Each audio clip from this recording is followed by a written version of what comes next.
You ever notice how the meet and greet line after a show looks chill, but is actually run like a small military operation? Behind that velvet rope, someone has a clipboard and a stopwatch and zero patience for chaos. Here's the thing nobody thinks about. A performer just gave everything they had on stage for 90 minutes, and now they're expected to hug a stranger and remember to smile like they didn't just sweat through 3 costume changes. So venues build a system because winging it turns into a mob scene real quick.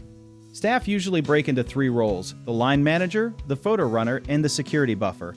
And each one has a job that sounds simple, but absolutely is not. The line manager's whole life is timing. They're doing math in their head the entire night, figuring out how many seconds each fan gets so the line doesn't back up into the parking lot. Most meet and greets run on a strict clock, something like 15 to 20 seconds per person depending on how many fans bought the package. That sounds short, but multiply that by 200 people and you're already looking at over an hour. Easy.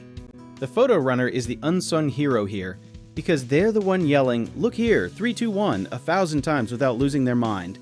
Their entire job is making sure the photo gets taken before the moment turns awkward. And then you've got the security buffer, who is basically a polite wall. They keep the energy moving forward and make sure nobody tries to slip the performer a 7-page letter, or worse, a gift that hasn't been checked. Funny enough, that's where a lot of people get confused, thinking security is being rude when really they're following a safety rule older than concerts themselves.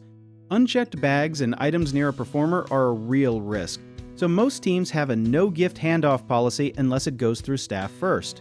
Now here's a twist people don't expect. The queue itself isn't just a line, it's a funnel built in stages.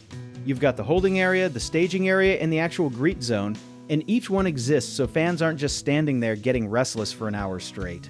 Think of it like a theme park ride, except instead of a roller coaster, you get 60 seconds with your favorite artist. Disney figured this out decades ago, and event vendors basically borrowed the same psychology. Keep people moving so the wait feels shorter than it actually is. Doubt creeps in for new performers a lot, because they assume more time per fan equals more love. But ironically, tighter timing usually means a smoother experience, since nobody likes standing in a line that crawls like Wi-Fi from 2010. Lighting matters too, which feels random until you realize bad lighting ruins photos, and bad photos mean fans leave unhappy even if the actual interaction was great. So vendors map out lighting placement before doors even open, almost like a tiny photo studio assembled in a hallway. There's also a wellness factor nobody talks about enough. Performers get water breaks built into the schedule because standing and smiling for an hour is shockingly more exhausting than people assume. The real lesson in all of this is preparation beats improvisation every single time. A clear plan, clear roles, and a clear timeline is the difference between a meet and greet fans rave about and one that turns into a chaotic scramble nobody enjoys. If you want to learn more about how we help event vendors build smooth, safe, and stress-free meet and greet setups, check out our links in the description.